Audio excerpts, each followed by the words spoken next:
আমল, আকীদা, ঈমান যদি ঠিক না থাকে, আমাদের বংশ পরিচয় আমাদেরকে বাঁচাতে পারে, আমাদের দেশ, জাতীয়তাবাদ, বর্ণ বাঁচাতে পারে। যার যার কবরে তাকে তাকে যেতে হবে। নিজের আমল নিয়ে ফিকির করেন, নিজের কবর নিয়ে ফিকির করেন, অন্যের দিকে চোখ দেওয়া বন্ধ করেন, আগে নিজের কবরে ফিকির করেন। আল্লাহ পাক সবাইকে তৌফিক এনায়েত করুন। যারা বুদ্ধিমান তারা নিজেকে নিয়ে ব্যস্ত থাকে, যারা যারা অহংকারী, উদ্ধত, এরা মানুষের পিছনে পড়ে থাকে। আল্লাহ পাক আমাদের সবাইকে নিজের চেহারা আয়নায় দেখার তৌফিক দান করুন। হ্যাঁ প্রিয় ভাইরা, নূহ আলাইহিস সালামের যুগ চলে গেল, 950 বছর দাওয়াত দেওয়ার পরে এই পরিণতি হয়েছে। এরপরে আসছে ইব্রাহিম আলাইহিস সালামের সময়। আল্লাহ পাক তাকে উদ্ধার করেছেন, অগ্নি পরীক্ষা থেকে বাঁচিয়েছেন, নমরুদকে আল্লাহ পাক ধ্বংস করেছেন। আল্লাহ পাক এরপরে এনেছেন আদ জাতি। আদ জাতির হুদ আলাইহিস সালাম এবং তার অনুসারীদেরকে আল্লাহ পাক বাঁচিয়েছেন, বাকিদেরকে ধ্বংস করে দিয়েছেন ঝড় দিয়ে, বায়ু প্রবাহ দিয়ে।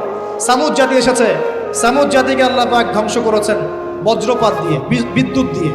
আর সালেহ আলাইহিস সালাম এবং তার অনুসারীদেরকে বাঁচিয়ে দিয়েছেন। ফেরাউনের যুগ এসেছে, আল্লাহ পাক মূসা আলাইহিস সালাম এবং বনু ইসরাঈলকে বাঁচিয়েছেন, ফেরাউনকে ডুবিয়ে মেরেছেন লোহিত সাগরে। ঈসা আলাইহিস সালামের যুগ আসছে, একই সুন্নাত। ঈসা আলাইহিস সালামকে আল্লাহ পাক শুধু রক্ষাই করেন নাই, নিজের কাছে উঠিয়ে নিয়েছেন। সুবহানাল্লাহ। তিনি আবারও আসবেন পৃথিবীতে ইনশাআল্লাহ। যতদিন না তিনি আসছেন এবং এই পৃথিবীতে 40 বছর রাজত্ব না করছেন, কিয়ামত হবে না ইনশাআল্লাহ।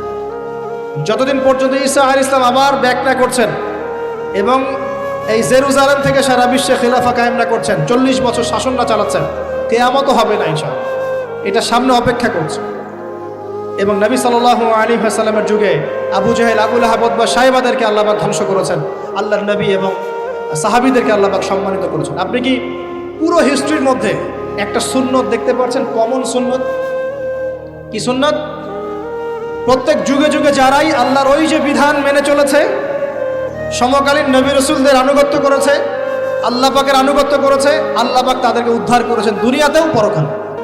প্রত্যেক যুগে যুগে যারাই আল্লাহকে মানে নাই, রাসূলকে মানে নাই, আল্লাহর আসমানি কিতাবকে মানে নাই, বিরুদ্ধাচরণ করেছে, কুফরি করেছে, শিরক করেছে, আল্লাহ পাক সবাইকে ধ্বংস করে দিয়েছেন, কারো কোনো পরোয়া করে।